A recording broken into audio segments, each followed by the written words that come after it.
Ditanya kan nama Nabi Zakaria kan, anna laki hada, wahai Maryam ini dari mana? Apa kata Sayyidatuna Maryam? Qalat huwa min indillah. Ini langsung dari Allah. Ngapain Sayyidina Zakaria di situ? Fahuna nikada'a Zakaria robbah. Ketika beliau tahu ada tempat yang sering dipakai sama orang ibadah dan tiba-tiba bisa menghasilkan apa yang Allah kasih langsung, itu dipakai tuh mereka. Makanya kita tawasul itu bukan cuma sekedar ke kuburan, misalnya gitu, terus doa di situ, bukan. Tapi di antara salah satu cara tawasul itu ibadah di tempat yang sering dipakai orang-orang soleh. Kalau kita dengar ada rumahnya ulama ini nih datang, jangan foto-foto doang, jangan. Sholat, doa di situ, karena kita yakin nih di sini tempat yang pernah dipakai berdoa sama wali tersebut banyak diijabah doanya sama Allah.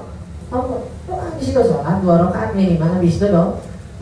Sering kita diajarin, ya Allah dengan keberkahan orang yang pernah doa di sini, ya Allah dengan keberkahan orang yang pernah sholat di sini, tolong kabulkan hajat hamba. Nabi Zakaria aja bertawasul sama seorang perempuan yang bukan nabi. Jadi kalau namanya tawasul, namanya minta sama Allah, perantaranya siapa aja, yang penting kita kenal dekat sama Allah. Nggak laki, nggak perempuan, nggak hidup ataupun udah meninggal. Itu kisahnya Nabi Zakaria. Nanti Nabi Zakaria meninggalnya gimana? Meninggalnya dibelah 2. Nabi Zakaria nih dilihat-lihat sama kaumnya. Nabi Zakaria sama anaknya Nabi Yahya kan jadi hakim nih kan. Pas jadi hakim, ketika memberikan peraturan Allah, ada yang orang tak suka. Nah ini jadi pelajaran buat kita nih. Kita pulang dari sini, kita ngasih tahu seseorang yang benar dalam mengajarkan agamanya gimana, ditolak, dikatain wajar, bukan kita. Nabi juga begitu. Kita masih mending cuma ditolak, kita masih mending cuma dikatain. Para nabi ini sampai dibunuh. Ini Nabi Zakaria nih ketika ngasih tahu satu hukum, umatnya nggak terima. Akhirnya kejar-kejar mau dibunuh. Sampai akhirnya beliau masuk ke dalam satu pohon. Ternyata jubahnya masih kelihatan. Dalam satu riwayat setan yang bikin jubahnya kelihatan. Akhirnya umatnya ketika ngeliat Nabi Zakaria di dalam nih, di orang-orang boleh biar keluar, enggak, langsung dihajar dari gergaji dari atas sampai bawah, jasadnya kebelah 2. Nabi. Makanya sering kita bilang orang yang pengen kayak Nabi, ya usianya sama. Orang yang pengen dekat, pengen ngumpul sama Nabi, usianya sama. Jadi kalau kita dakwah, ngajakin orang ngaji, ngasih tahu orang yang benar, dikata-katain, biasa. Habis ngasih tahu yang benar, ditinggalin, udah jangan ngomong sama dia lagi dah, sok suci sekarang, biarin. Nabi, kata-katain Nabi dibunuh. Oh kita lagi masih ditinggalin, alhamdulillah. Ya kita punya guru ceramah, masjidnya lampunya dimatiin. Habis itu nggak kelihatan, nggak kedengar apa-apa, tahu-tahu dinyalain lampunya, beliau udah pingsan digebukin orang.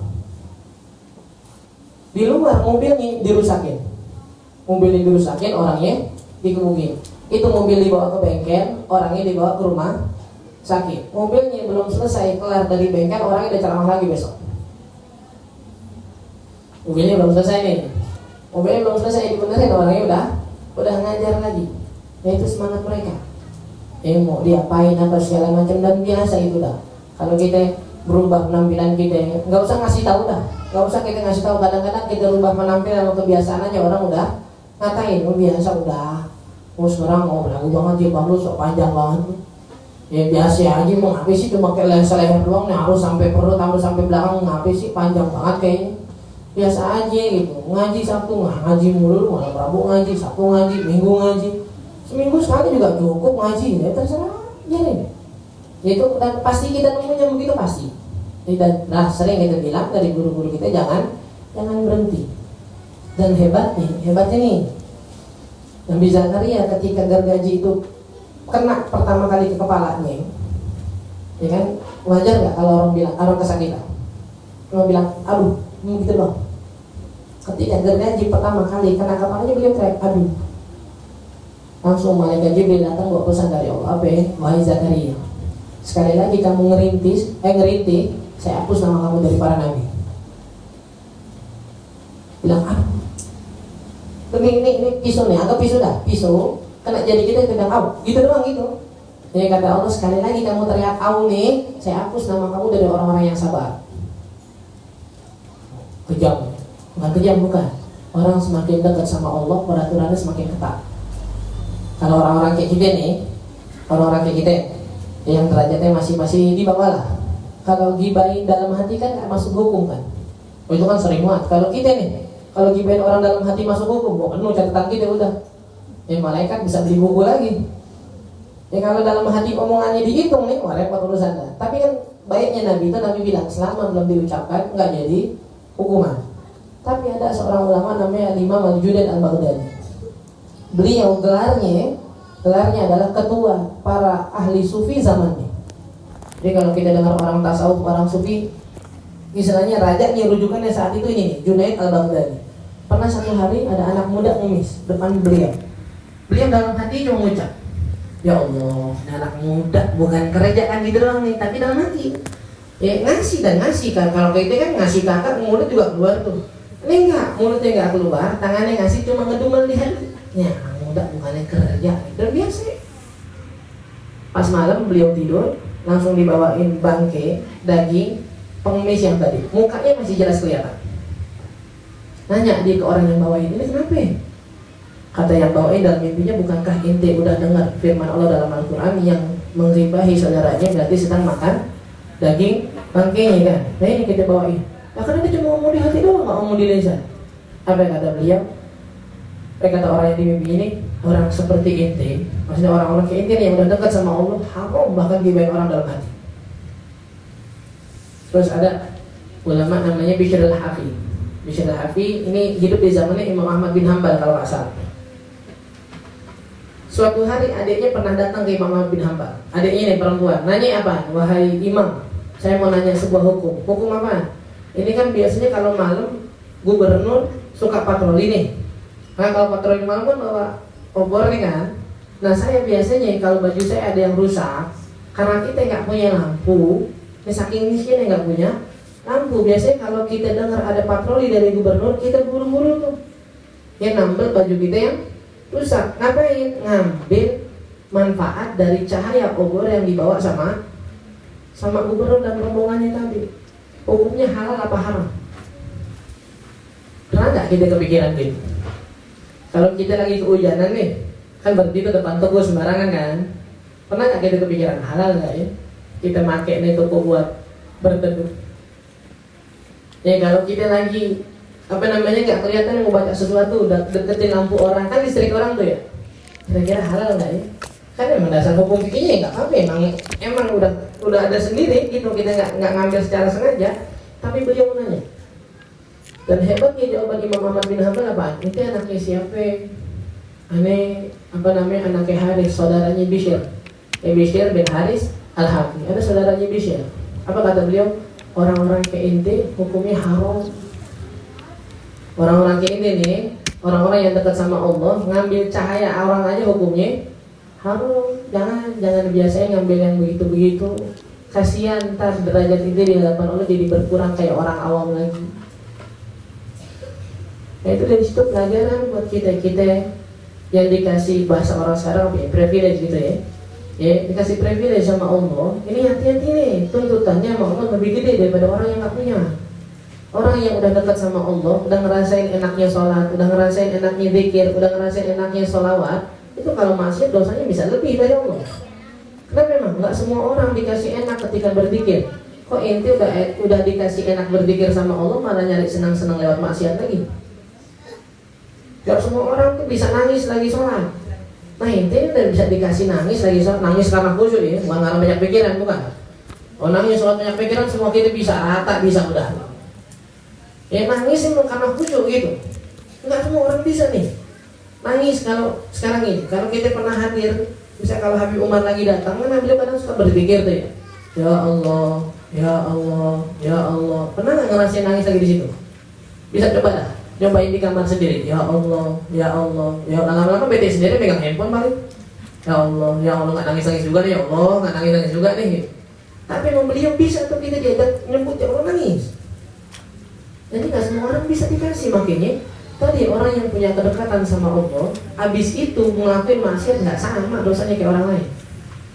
Makanya ketika wanita atau istri-istri Nabi dikasih tahu sama Allah, wahai istri-istri Nabi, kalian gak sama kayak perempuan lain. Kalau di antara kalian ada yang melakukan kebaikan, itu pahalanya dilipat gandain karena mereka kalian istrinya Nabi. Dan ketika kalian melakukan maksiat, sama dosa kalian pun dilipat gandain karena kalian bukan orang biasa. Kita anak majlis, hadirnya kita di majlis ini tanda dari Allah. Allah pengen kita selamat. Tanda dari Allah pengen kita selamat. Tapi ketika keluar dari majlis nggak diamalin ilmunya, masih banyak kan maksiatnya, ini tuntutannya nggak bakal sama dengan orang yang nggak ngaji, nggak majlis. Kalau kita bilang, oh berarti anak nggak ngaji dong, daripada ngaji jadi repot. Ya kemarin kita bilang gitu. Ya kenapa setan godain orang yang ngaji? Karena orang yang ngaji punya kemungkinan buat masuk surga. Tapi kalau orang yang nggak ngaji, jarang kita lihat digodain setan. Ya pernah nggak? Kita pernah jarang banget kayak kita denger. Ya misalnya gitu, cerita-cerita horor, setan nongol di tengah-tengah orang yang lagi mabuk. Pernah dengar nggak? Orang lagi mabuk ditakutin setan. Orang lagi judi takutin setan. Orang lagi mau zina berduaan di kebun ditakutin setan. Pernah dengar nggak? Ada sampai sekarang belum? Yang kata setan ngapain gue godain? Orang yang gue cari ngapain gue godain? Tapi kan dengernya nggak tahu Ustaz, tadi kalau lagi mau tahajud tuh kayaknya ada yang jadi makmum aja gitu. Kayaknya pas nyebut orang dolin kayak ada yang amin gitu di belakang gitu. Siapa yang nggak tahu? Pas ruku nih masa bayangannya ada dua. Ngomongnya itu lagi sholat. Itu kenapa nggak ngaji? Aduh, ini nggak ngaji Ustaz kalau malam. Kenapa emang? Aduh, kalau pulang ke rumah hadiah aja dah. Jadi kalau saya jalan di gang rumah saya tuh bunyi kakinya nggak sendiri itu. Kayak ada dua gitu. Emang kaki lu kan dua. Kalau bunyi satu pun pincang loh enggak. Ini enggak tuh kalau saya ngeliat ke genteng gitu, ada itu kayak orang lari, maling kali. Malah lagi lari di genteng. Kayaknya nongol tuh kalau mau ngaji, mau sholat ini apa segala macam kan begitu kan ya. Ya makanya kalau ada orang bilang mendingan saya nggak ngaji Ustaz jadi nggak repot tuntutannya. Iya lah, nggak usah repot-repot ya. Ngapain dituntut lagi? Udah pasti masuk neraka. Orang nggak punya ilmu masuk ke tempatnya di mana? Neraka udah, setan ngapain godain lagi? Jadi setan ngapain ngacak-ngacak lagi? Itu dia. Makanya pelajaran buat kita masih dikenalin sama Allah majlis. Itu tanda tuh. Ya Allah pengen kita baik, pengen kita berubah, hal-hal yang salah diubah. Allah pengen nentuin kita jadi ahli surga, berubah berarti. Kalau masih sama, entar di surga tuntutannya pun beda dengan orang-orang yang Allah nggak bawa ke majelis. Kenapa dia lebih ringan? Ya Allah, kan saya sama-sama masuk neraka sama dia. Iya kata Allah, dia ini kasarnya mati, saya nggak kasih obat.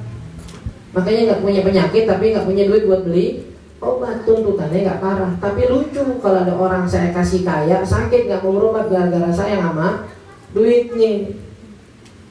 Kalau kita ya dengar orang miskin bilang tuh lapar banget, kan kita jadi kasihan ya. Ya wajar, orang nggak punya duit laparan. Tapi kalau ada orang kita kenal gajinya gede, rekeningnya banyak kayak nyemput tuh lapar banget lagi, kan heran kita dengarnya. Lah duit lu banyak kayak bilang lapar. Kalau gue yang bilang lapar wajar, duit gue mau pas-pasan. Nah duit lu banyak, gaji lu gede. Sekarang beli makanan tinggal pesan di handphone bisa, kayaknya lentuk bilang lapar. Lapar dah, gue belum makan dari pagi. Lu ngapain aja? Bersihin Monas. Duit segitu banyak nih, makanan di mana-mana ada di handphone bisa bilang gitu, belum makan dari pagi, lo ngapain? Oke, sama orang-orang yang udah dikasih ke majlis sama Allah, udah ngerti ilmu agama, cara sholat gimana, ntar kita bahas untuk aurat gimana, apa segala macam, tapi nggak berubah, nggak bakal sama hukumannya dengan orang-orang yang nggak sholat, yang nggak nutup aurat, karena emang di dunia Allah udah haramkan mereka dari majlis. Kita sekarang lagi berjuang buat masuk surga karena Allah gampangin. Makanya ketika pemberian dari Allah nggak dihargai, marahnya bakal lebih besar. Itu pelajaran dari Sayyidina Zakaria. Ya, biar bertahan sama agama, apapun ujian. Ya, kemarin nggak tahu kita sempat nulis apa nggak tulis status. Ya sempat apapun masalah dunia yang sedang kita hadapi, susahnya kayak gimana, minta tolong, minta maaf, minta ridho, doa sama Allah. Apa ya, jangan sampai agama yang kita gadain, jangan sampai agama yang kita tinggalin. Minta mata Allah, ya Allah susahnya kayak gimana kayak ya jangan sampai agama yang kita tinggalin. Itu doa orang dulu gitu, Allahumma ma'ataitana min amrin fahfad lana al-aqla wad din. Ini doanya para ulama nih, Allahumma ma'ataitana min amrin fahfadz lana aqla wajhi. Apa artinya? Ya Allah, engkau mau nentuin apa kek, mau ngasih musibah apa kek, saya minta dua aja dijaga. Apa? Jaga akal saya, kewarasan saya, menjaga agama saya. Jaga biar berpikir jernih itu, jangan sampai kepinjol, jangan sampai akhirnya bunuh diri, jangan sampai begini segala macam. Dan jaga apa? Jaga agama saya, jangan lagi susah sholatnya diambekin, lagi susah Qurannya ditinggalin, lagi susah majlisnya yang ditelantarin, jangan minta. Itu ulama kita minta. Lagi susah kayak gimana pun Allah yang nentuin kita semuanya. Tapi minta ke Allah juga buat dikuatin. Dari kemarin kita bilang wa hududul mar'ati auratil mar'a inda al-muslimati baina surati wa rukbatiha. Yang kemarin udah kita bilang bahwasanya perempuan jangan merasa aman buat buka auratnya di depan orang-orang yang enggak amanah lisannya, enggak amanah tangannya. Ada orang-orang yang amanah lisannya, dia nggak pernah ceritain aurat kita yang kita pernah buka di hadapan dia, tapi ngepostnya sembarangan. Kadang kita lagi nggak pakai jilbab dipost sama dia, ya kita lagi pakai baju yang kurang pantas dipost sama dia, dan kita bilang berkali-kali percuma. Habis itu kita repost, kita kasih stiker, mau ngapain? Kan di akun dia udah kelihatan. Kita repost, lagi nggak pakai kerudungan atau lagi ada rambutnya yang kelihatan, di tag kita repost. Habis itu mukanya dikasih stiker. Nah, orang yang penasaran gampang, datang aja ke akun aslinya kelihatan jadinya. Mau ngapain jadi? Ya ada yang tangannya amanah, nggak pernah ngepost aurat diri yang sembarangan, tapi ngomongin ke orang. Kemarin gue pas main ke rumah dia tuh, mohon maaf, pas dia lagi pakai baju pendek, pakai celana pendek, baru tahu gue badannya ternyata tuh. Jangan. Itu hal yang tak pantas ngomongin ke orang itu. Itu kan hal yang nggak mau ngapain gitu. Ya Allah badannya, gemuknya, ya Allah kurusnya, ya Allah banyak mata toknya, ternyata enggak usah. Kalau enggak jangan. Dan makanya kita bilang kalau kita bertemu dengan orang-orang yang enggak amanah kayak gini, jangan gampang buka aurat meskipun mereka dari kalangan muslimah. Dan ini dikatakan muslimatil fasiqat, orang-orang muslimah yang fasik itu begitu, gampang ngomongin orang-orang, gampang ngomong aurat orang. Kalau udah begini ketemunya, jangan pernah buka aurat kecuali sampai leher atau sampai sikut dan kaki sampai betis, udah segitu aja lah. Ini kalau bahasa kita gampangnya sekarang pakai daster udah begitu. Mentok banget pakai daster itu yang sampai betis, tangan panjang atau tangan 3/4, nggak pakai kerudungan masih nggak apa-apa. Kalau di hadapan orang-orang wanita kafir atau perempuan yang fasik yang nggak bisa ngerti untuk jaga aurat orang. Adapun di tengah-tengah keluarga kita bilang fikihnya memang di depan orang tua kita, di depan saudara kandung kita, di depan ponakan kita, ponakan bener ya. Ponakan kita itu kita punya saudara kandung, mereka punya anak, ini namanya ponakan kita. Tapi kalau ponakan suami itu bukan ponakan kita. Ponakan suami bukan ponakan kita. Jadi jangan buka jilbab juga di mereka harusnya. Jangan buka jilbab, jangan pakai baju pendek. Mana ponakan nih, anak siapa? Ini ponakannya laki gue. Jangan. Itu bukan mahram kita bukan. Ponakan suami bukan mahram kita. Kalau udah balik, berarti udah nggak boleh. Udah nggak boleh salaman, nggak boleh lihat aurat sekarang. Udah bukan atfal lagi, bukan anak-anak lagi berarti nih. Makanya sering kita bilang aja ipar kita aja bukan mahram, apalagi anak-anaknya, ponakan-ponakannya bukan keluarga kita, bukan. Terserah kalau yang kita bilang kadang-kadang ngebandinginnya dulu, ulama dulu juga ngebolehin segala macam, silahkan. Tapi yang kita ambil ini, berjaga-jaga lebih baik. Apalagi kita berada di zaman yang kita dengar beritanya setiap hari kan. Anak mau tuh bilang, Allah jaga kita keselamatan bagi kita semua. Yang anak perkosa ibunya, bapak perkosa anaknya, anak semuanya kita dengar sekarang. Jangan digampangin lagi, bukan Allah jangan. Ponakan suami, ponakan sepupu. Ini udah sepupu aja gitu, bukan mahram, ponakannya lagi. Ponakan sepupu udah nggak mahram banget, ini udah kejauhan, jangan. Karena ayatnya dalam Al-Quran jelaskan, kata Allah, janganlah perempuan memperlihatkan perhiasannya. Apa perhiasannya? Auratnya berarti. Illa li bu'ulatihinna. Pertama kecuali buat suaminya. Au abaihinna, atau orang tua mereka si perempuan. Au abai bu'ulatihinna, atau mertuanya. Mertuanya mahram ya. mahram. Dan mertua itu mahram abadi. Mahram abadi, kalaupun kita udah cerai misalnya kita naudzubillah dengan pasangan kita, mertua tetap mahram. Terus abnaihinna, atau anak si perempuan, abnai bu'ulatihinna, atau anak dari si suami. Maksudnya gimana sih anak perempuan anak suami? Kan berarti anak mereka, bukan. Kalau misalnya laki nikah sama janda anak satu, berarti anaknya jadi mahram. Atau sebaliknya, perempuan nikah sama duda yang punya anak, anaknya sudah jadi mahram. Karena pernikahan mereka anaknya jadi mahram, dan itu mahramnya selamanya. Makanya mahram selamanya itu adalah mahram yang nggak boleh dinikahin lagi nanti. Ketika ada laki perempuan nikah, anaknya nih berarti harus nganggap mereka keduanya seperti orang tua kandung yang nantinya nggak boleh dinikahin. Makanya ngelihat auratnya harus gini, Islam mandangnya gini. Ketika ngelihat aurat orang yang yang nggak boleh kita nikahin, harusnya jangan pakai pandangan-pandangan nafsu lagi. Mau ngapain? Nggak boleh nikahin, mau ngapain? Nggak boleh. Udah, nah harusnya juga tutup mata biarkan nafsu gitu. Ya bukan, dan kalau kita buka, kita pun sama, kita buka aurat kita di hadapan mereka, ya karena ngerasa aman, mereka nggak bakal macam. Tapi kalau itunya hilang, ada takut ntar dia nafsu jadi fitnah, jadi macam-macam, berarti wajib ditutup sekarang. Ya jangankan cuma pusaran lutut, tapi semuanya wajib ditutup. Kalau misal kita kenal dari salah satu kerabat kita yang memang orangnya gampang kena fitnah dengan perempuan, berarti ya meskipun dasarnya sebenarnya kita boleh buka jilbab di hadapan mereka, di depan orang-orang ini jadi wajib nih. Itu. Kenapa? Karena ada titik tertentu, bukan cuma sekedar mahram, tapi ada fitnah di sini. Wa amma inda rijalil ajanib fa jami'uha awrah. Nah, ini pendapat yang paling mu'tamad nih. Ya, pendapat yang paling mu'tamad. Pendapat yang paling kuat sebenarnya di mazhab Syafi'i. Adapun perempuan kalau di hadapan laki-laki berarti semuanya aurat, termasuk ya muka dan telapak tangan.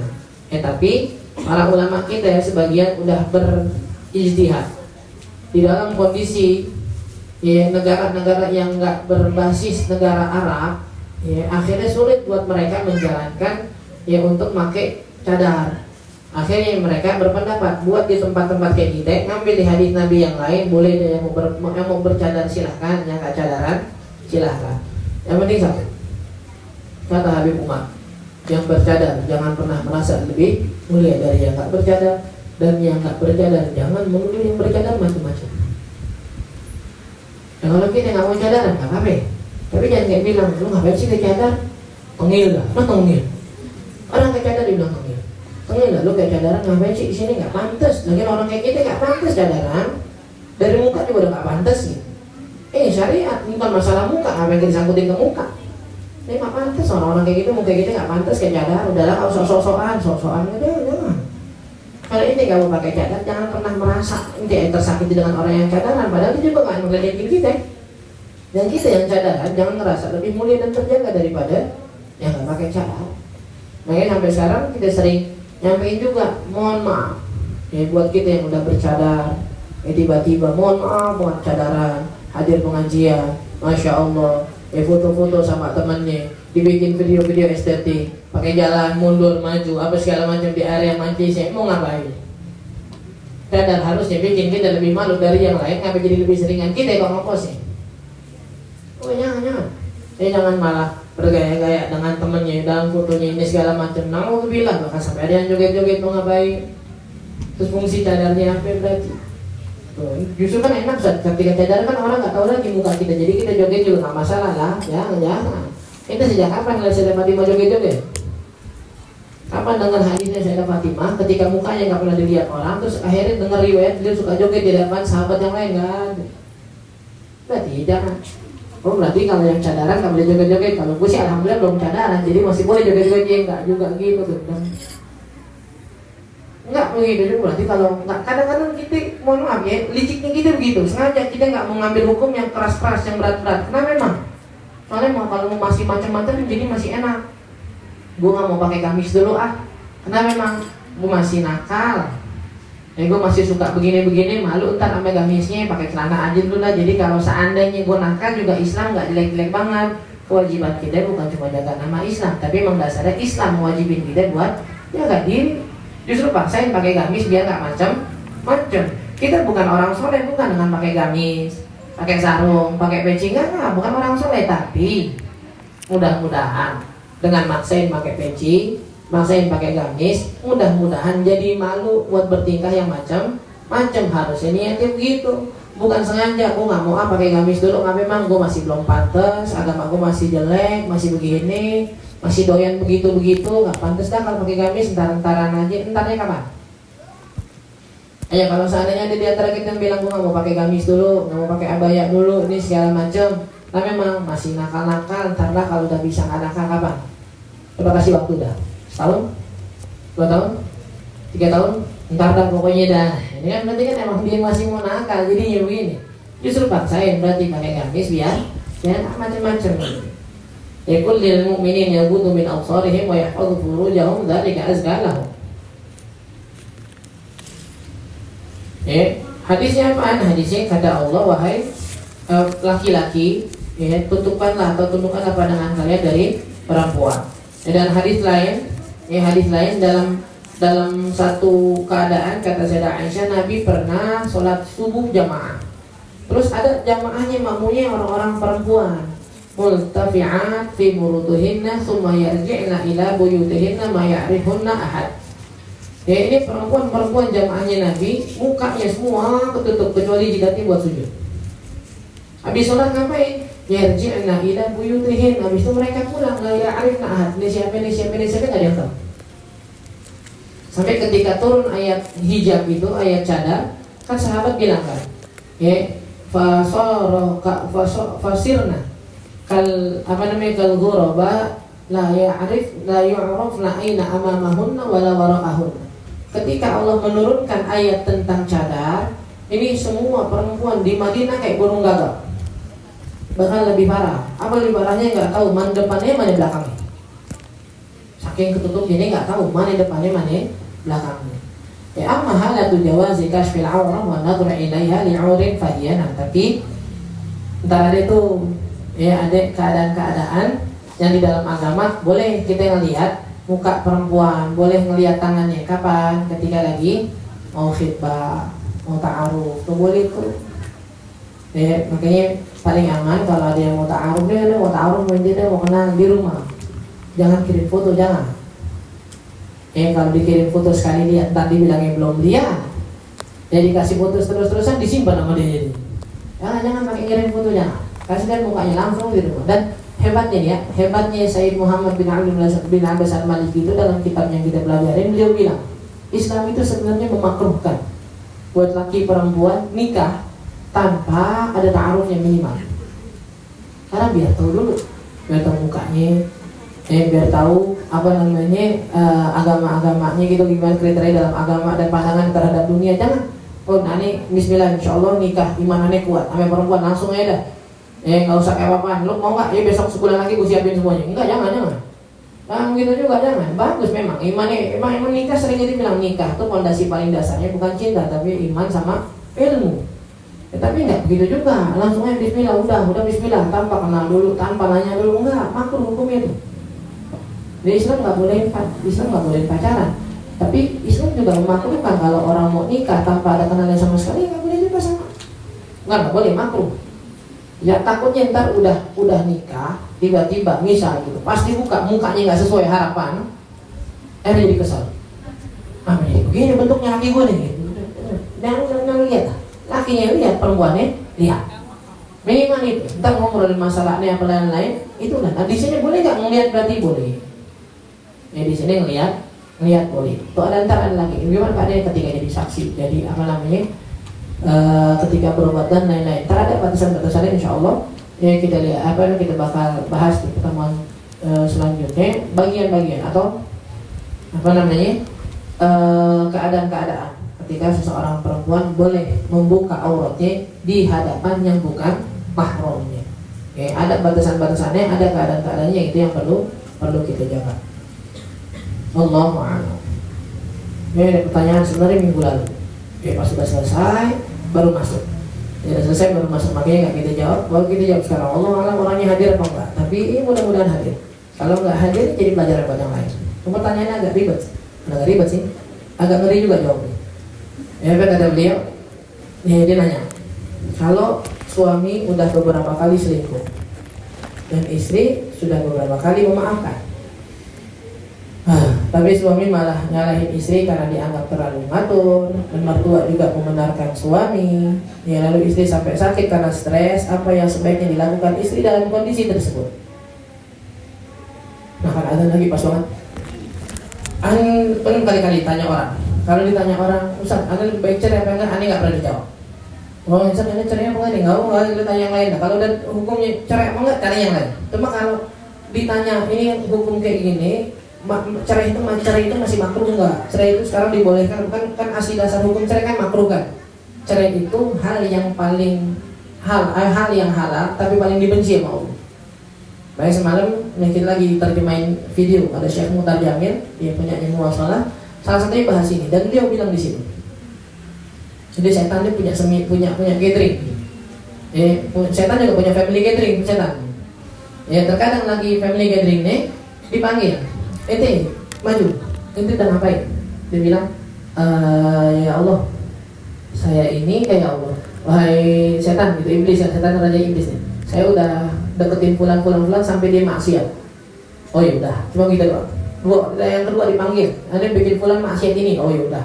Yang ketiga dipanggil, Anda bikin pulang maksiat ini. Oh ya udah. Akhirnya melihat satu setan kecil dipanggil. Ente yang masih kecil udah ngapain?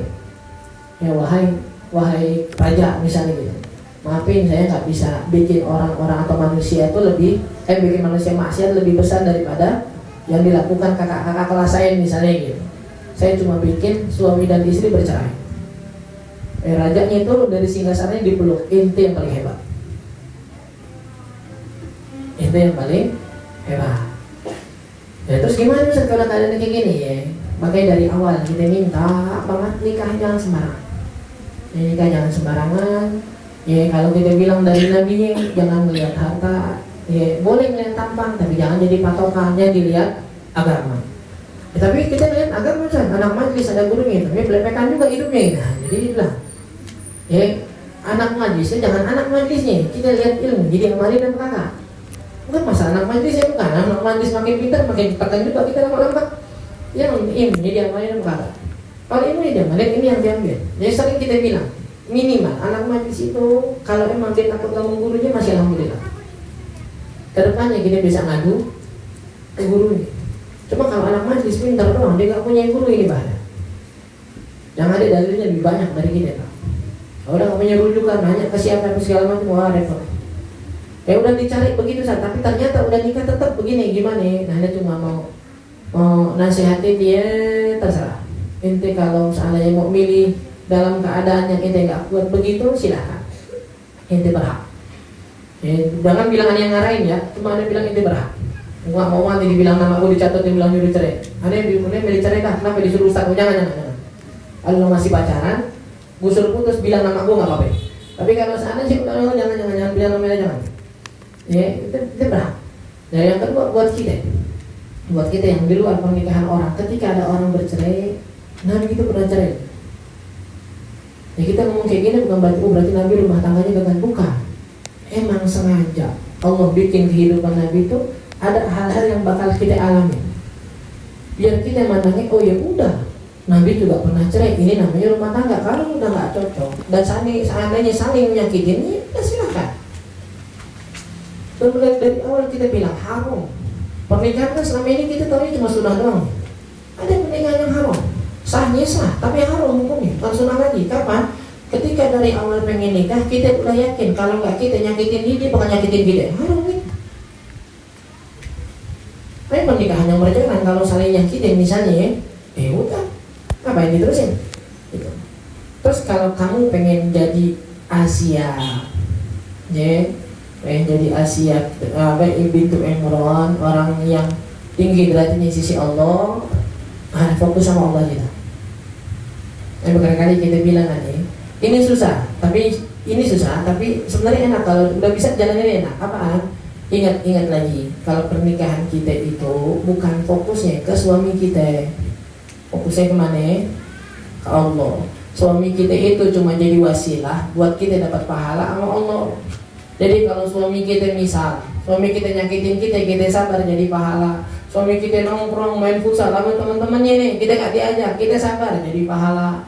Ya suami kita beli barang-barang, kita jarang nanti kasih, jadi pahala. Kalau mau begitu enak hidupnya. Tapi kadang-kadang kan kita ngedepanin perasaan kan, aduh kalau begini mah repot terus nikah begini mau gimana? Apalagi mohon maaf, ada sering kali-kali bilang jangan jadiin patokan pernikahan kita di dunia sosial media, jangan. Ya kadang-kadang misal ada laki-laki yang cerai sama bininya, keburukan bininya diceritakan semua di sosial media. Atau sebaliknya ada perempuan yang bahasanya nikah sama laki-laki yang cuma suka ngatur, pelit, apa ini segala macam. Dia cerita di sosmed tuh sampai bilang-bilang ngapain harus nikah kalau ketemu yang begini. Gue gak mau nikah lagi deh. Emang ngeri entar nikah yang ketemu yang begini lagi. Kenapa dia ada yang begitu? Kita punya role model di sosial media orang-orang yang dengan istrinya ya akur-akur aja nggak pengen lihat ke sono. Dan cari rahasianya kenapa mereka bisa begitu. Ternyata ya memang kaidahnya cuma satu, pernikahan mereka buat Allah, bukan buat suaminya, bukan.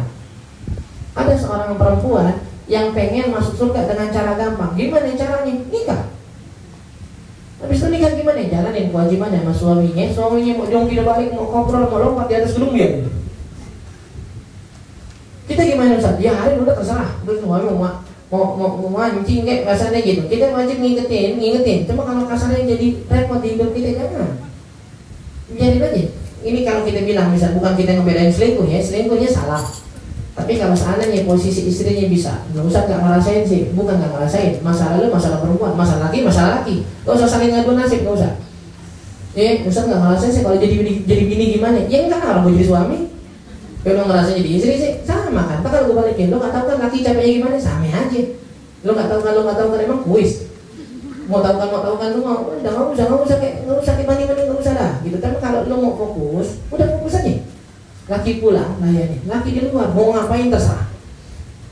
Wah, susahnya saat kita begitu.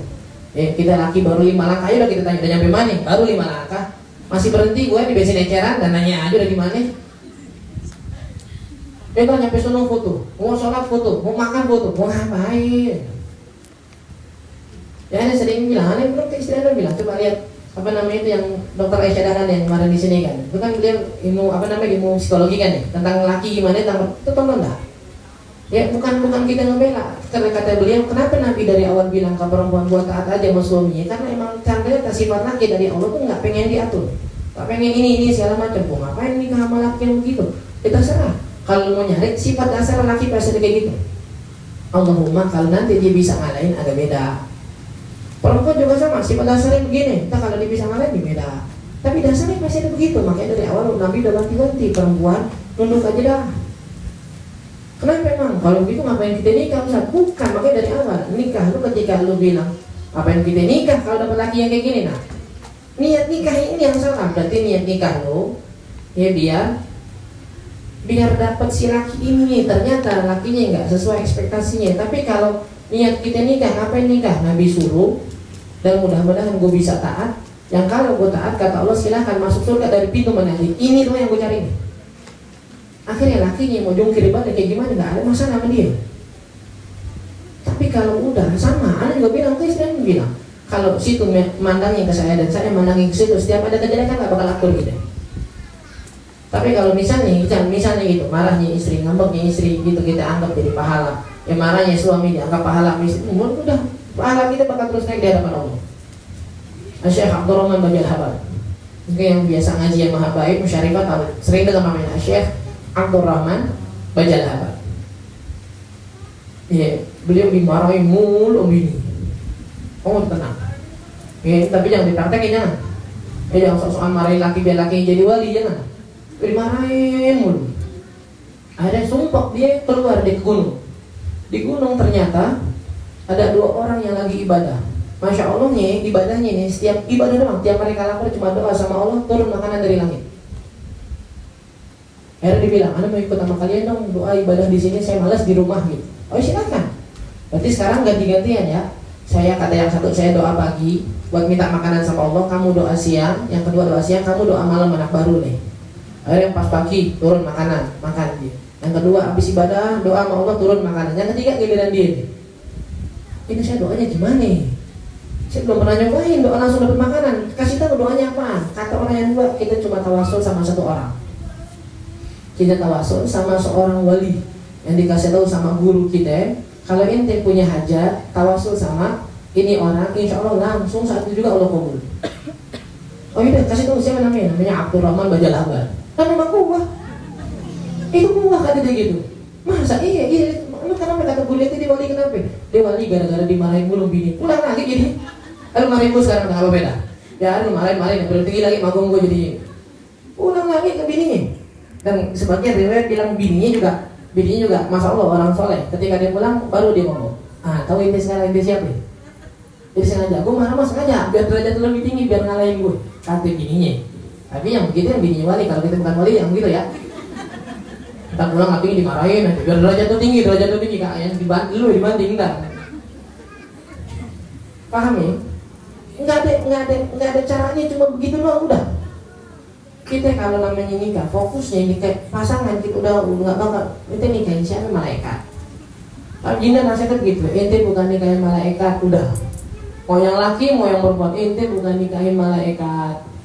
Dan kalau kata Syekh Mutar Jamil di video itu kenapa ya salahnya, mohon maaf, salahnya juga dari awal ente udah terlalu banyak ditipu ketika pacaran, kata beliau begitu.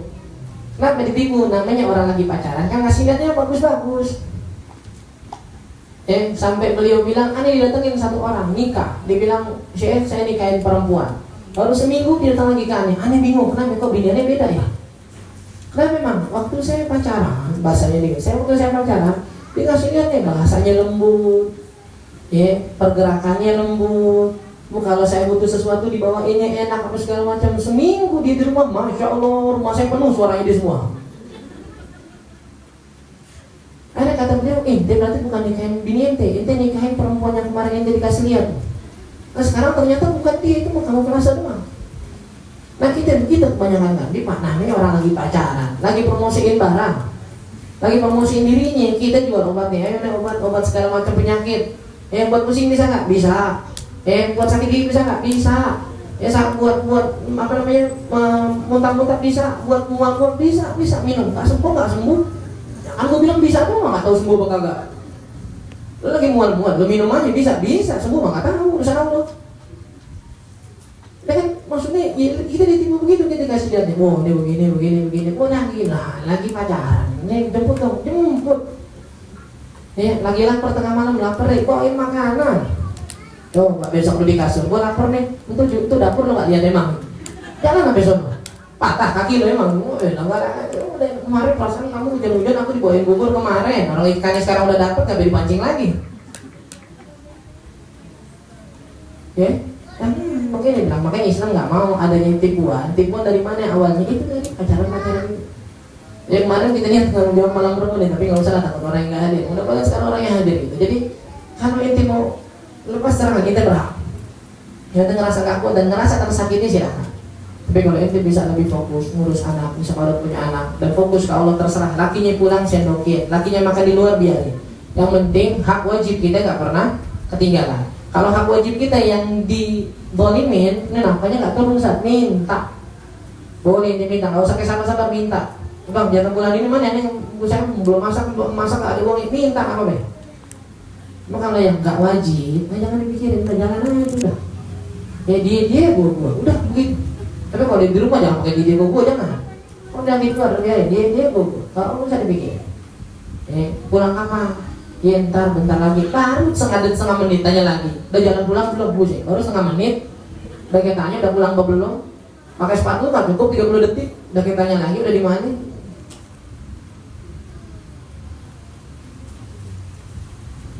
Terus kalau dalam pandangan Islam nikah dulu apa mapan dulu? Nah perempuan yang jawab dah. Nikah dulu apa mapan dulu? Mau nyari laki yang mapan dulu? Mau silakan tunggu nggak tahu sampai kapan. Ya tapi nikah dulu Ustaz sama laki belum kerja, silakan kalau siap makan kangkung 3 minggu berturut-turut. Jadi yang mana Ustaz? Imam Ghazali ketika itu mau bilang, ente kalau ada laki-laki yang kan dari Nabi awalnya bilang aja kalau agamanya bagus, akhlaknya bagus, ini dari Nabi ini. Terus kalau masalah kerjaannya gimana Ustaz? Ente ngelihat dia orang yang nggak malas, dan dia berusaha apapun kerjaan yang dilakuin tanpa malu buat nafkahin bininya, ambil. Tapi kalau dia lihat lu gak kerja, ntar gampang, kerja mah gampang, insya Allah ntar rezeki datang dari Allah gitu. Gak usah nikah malu, bunuh diri juga rezeki dari Allah. Dan tapi kalau seandainya dia sering kita bilang jangan matokin lagi mau kerja apa, jangan.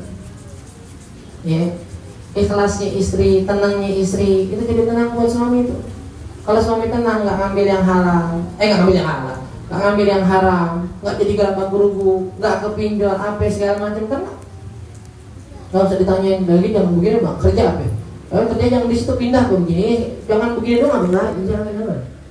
Akhirnya suami sumpah, dia doanya nggak khusyuk, sholatnya nggak khusyuk, apa segala macam, bantuan Allah mau datang dari mana? Jadi kalau dibilang mapan dulu enggak, dibilang nikah dulu tanpa ada sama sekali persiapan enggak. Malah itu dibilang afat, Imam Ghazali, penyakit pernikahan itu ketika si suami sama sekali enggak punya usaha yang bisa mendatangkan nafkah buat istri. Tapi kalau ada dia punya dan kita rasa juga kita yakin dia cukup dari usahanya ini, enggak usah nungguin enggak. Kalau kata Sayyidina Umar bin Khattab, apa namanya, ajibtu liman ibtaghal ghina min ghairi zawaj. Yang kata Sayyidina Umar bin Khattab, saya bingung sama orang pengen kaya tapi nggak mau nikah.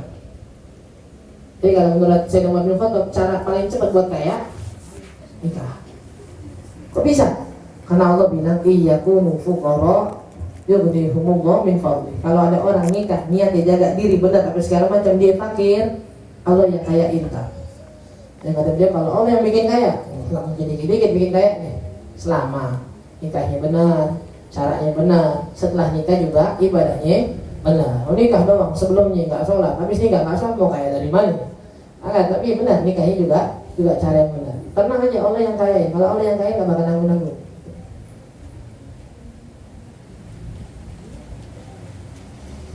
Gimana kalau kita ada janji sama orang lain, terus ada kewajiban atau amanah yang mengharuskan kita untuk mengingkari janji tersebut? Satu, makanya sebelum janji itu bilang-bilang. Harus selalu bilangin ke teman-teman, yang laki khususnya. Kali-kali kita bilang jangan bikin janji sama orang sebelum pastiin ke orang tua punya jadwal apa enggak, majelis bentrokan apa enggak. Udah selalu kita bilang. Kalau orang tua enggak, majelis sama guru kita enggak, sama kerjaan yang wajib enggak, ya udah baru bikin janji. Kalau enggak jangan. Ini, oh ntar gue janji insya Allah datang. Ntar dulu, udah pikirin belum? Lihat dulu jadwalnya apa segala macam. Kalau seandainya udah dilihat jadwal aman mau janji oke dah. Tapi kalau enggak jangan.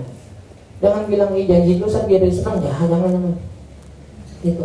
Terus kalau seandainya udah janji saat ternyata benar bentrok tanpa kita nggak tahu, tiba-tiba orang tua minta segala macam, terpon orangnya yang kita janji ini minta maaf, belum bisa bayar janji sekarang. Insya Allah besok. Ya udah janji nih hari ini, jadi jajanin. Misal gitu, beli bakso, satu mangkok, dengan minumnya terserah, bungkus lagi buat yang di rumah misalnya. Udah ngarep banget berarti kan ya, udah begitu kita yang terlalu ngarep, karena semuanya bisa terjadi. Yang kedua kita yang buru-buru bilang nggak bisa sekarang kayak ini, habis ngaji minggu depan dah, maafin banget orang tua, tiba-tiba minta begini nggak bisa digantiin, nggak ada yang gantiin, ya udah dia mau marah, yang penting kita udah berusaha nawarin buat tukar janjinya, bukan diingatin ya, bukan dibilang batalin dah, jangan. Dia bilang, kita bayar di waktu yang lain.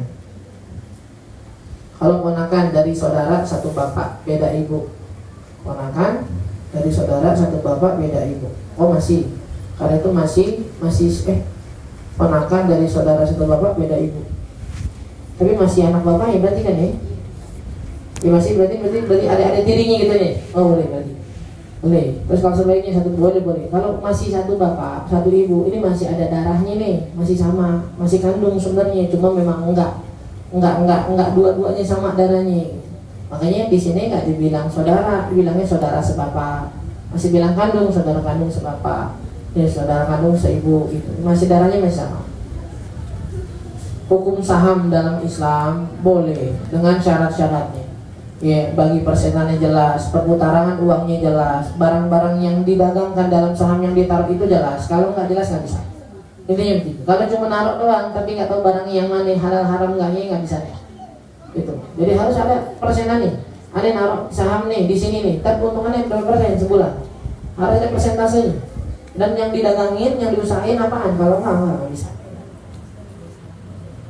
Nabi Zakaria masih hidup pas masuk dalam masih. Pas masuk dalam pohon Nabi Zakaria masih hidup, makanya diteriak adu. Kalau udah mati mah nggak bakal teriak. Dia makanya teriak adu, dia teriak kaget itu karena masih hidup gitu. Wudhu boleh nggak cuma pakai anduk atau bahkan nggak? Oh boleh nggak wudhu nggak pakai baju atau cuma pakai anduk? Boleh nggak? Boleh, tapi kurang afdol karena namanya wudhu itu udah masuk rangkaian sholat, termasuk ibadah lah istilahnya. Kurang afdol kalau ibadahnya membuka auratnya. Tapi boleh-boleh aja selama di kamar mandi. Sebelum mandi hadas besar, rambut kepala sering rontok. Gimana cara mandi hadas besar kalau rambutnya udah rontok? Saya udah berkali-kali kita jelasin kan. Okay. Intinya sebenarnya rambut yang rontok itu nggak wajib dikumpulin.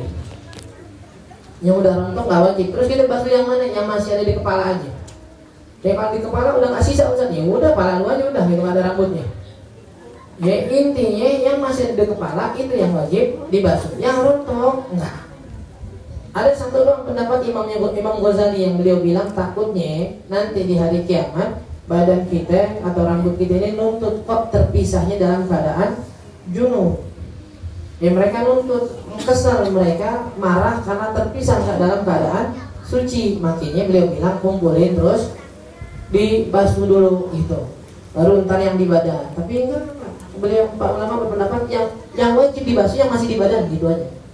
Ya meskipun jangan sengaja. Oh berarti kalau potong kuku nggak apa-apa dong lagi haid? Boleh. Kadang-kadang kuku lagi haid, kuku udah panjang banget lagi sini, udah segini kukunya nih, ngapain? Nah, yang udah potong udah mau ngapain ini bang? Masa lagi haid? Nggak usah. Kalaupun kita takut nantinya harus dibasuh, tinggal dimasukin apa namanya tisu, disimpan, ntar dibasuh. Tapi ternyata hukumnya memang enggak. Terus nggak apa-apa itu mubah aja. Gitu. Berdosa nggak jika kita pernah apa? Oh, ini tadi dibilang kan, dosa nggak usah apa namanya kalau kita operasi sesar dengan operasinya laki semua tuh, misalnya ya kalau dokter lakinya kan buka aurat tuh dosa nggak? Nah, itu bakal kita bahas nanti. Ya kalau dalam keadaan tertentu, keadaan darurat bisa dimaafkan, tapi ada batasannya. Ya apa batasannya antara lain? Ada bisa nggak dokter perempuan yang lain? Itu paling gampang itu. Kita mau berobat nih, ini perempuannya ya, mau berobat ke dokter, ke klinik, kayak puskesmas apa segala macam, usahain banget cari yang dari perempuan.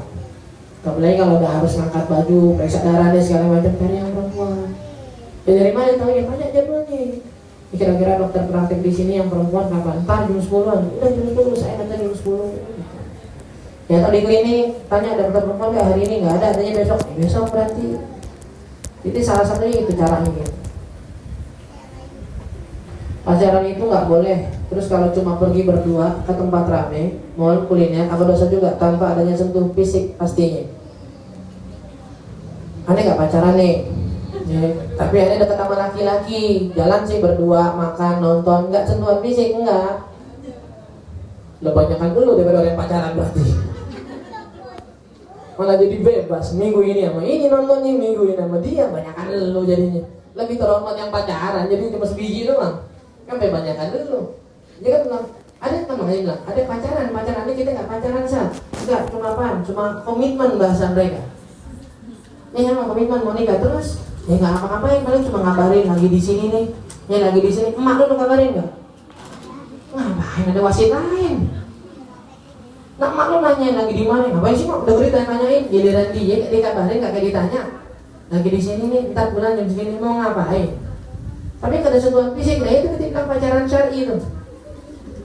Ya, ngingetin sholat, ngingetin tahajud, masya Allah, ngingetin tahajud bahkan. Ya jangan lupa tahajud, doain aneh, doain bapak gue mending ada pada lu. Ngapain doain aku yang ngapain doain lu dan bapak gue doain. Udah bangun tahajud jarang-jarang kayak doain orang lain lagi. Dan mudah-mudahan gue masukin deh doain aku, iya tak gue doain sama ya Allah kasih sehat buat umat Muhammad, masuk umat Nabi kan. Nah masuk buat lu udah berarti dah. Jangan tadi bilang yang masalah itu sebenarnya bukan pacaran, bukan label pacaran, bukan, tapi segala hal yang memang interaksi itu dilarang. Karena interaksi itu dilarang mau ngapain? Ya sampai sekarang kita bilang mohon maaf banget, aneh nggak pacaran Ustaz, aneh nggak ini segala macam, cuma nebeng kalau pulang kantor. Nebeng kalau pulang kantor berdua, ya dianterin apa segala macam, nggak ada perasaan apa-apaan, cuma pulang naik motor aja ya bareng. Terus di motor apa ngobrol apa segala macam. Tapi kalau mau ojek sama aja, mau ojek. Anda udah sering bilang, kalau mau ojek itu nanti kerjanya profesional. Ya lo sekali nggak ketemu lagi, masa dia seminggu musim ojek dia lagi, keramat juga nih ojek, ngapa jadi dia mulu yang dapat? Sekali lupa, sekali hilang, sekali habis. Kalau mau orang terus-terusan, ini yang ngambil nggak mau, entah. Kamu udah cuma ngomong, cuma bunyi, jangan cuma dah. Ya kalau nggak ada hubungan sama sekali enggak. Ya karena sampai kita interaksi kita dengan para murid sama guru, kalau teman kantor dan segala macam itu tuh. Urusannya emang di situ semua gitu. Ya kalau urusannya udah beda, ya bukan dalam hal yang memang udah nggak masuk akal ya, tahu udah kita maksud apa tuh? Ya itu jangan gitu.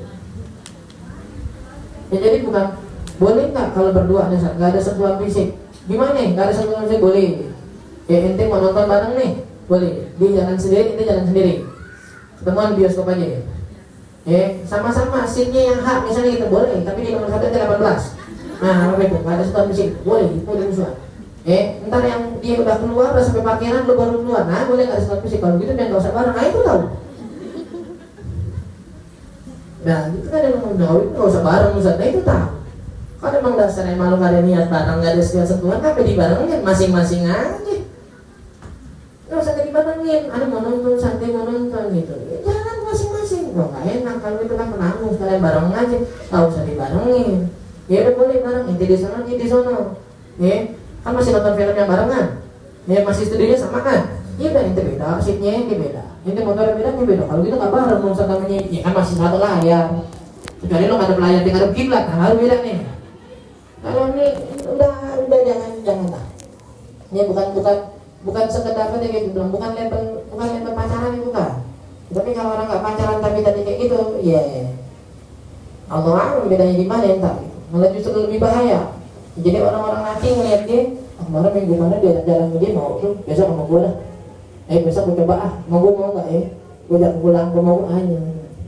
Nah, itu. Allah, insyaallah nanti kita lanjutkan lagi di pertemuan yang akan datang. Mudah-mudahan menjadi kita ilmu yang manfaat dunia dan akhirat, mengabulkan segala macam doa dan hajat kita, memudahkan urusan kita, dan Allah menjaga para guru kita, orang tua kita, keluarga kita, kaum muslimin dan muslimat, dan jaga kita semua dari berbagai macam bala, wabah serta musibah fitnah dunia dan akhirat. Dan mudah-mudahan Allah berikan kita dan berikan panjang umur dalam sehat afiat, istiqamah dari Allah Subhanahu wa taala. Yang sedang sakit, kurang sehat di antara kita, para guru kita, orang tua kita, diberikan kesembuhan oleh Allah Subhanahu wa taala, kesehatan afiat. Di antara teman-teman juga kita yang ngabarin ada lebih semua yang ngabarin hari ini kurang sehat, mudah-mudahan diberikan kesehatan oleh Allah Subhanahu wa taala. Kita yang sehat dijaga kesehatan oleh Allah, diberikan kesehatan untuk beribadah kepada Allah Subhanahu wa taala. Dan semua yang telah berteman di kita dengan tenaganya, waktunya, fikirannya, mudah-mudahan mendapatkan balasan khusus dari Allah, dan kita bisa mendapatkan husnul khatimah ala hadhihi wa ala kulli niyatin salihah wa ila hadratin nabiyil fatihah.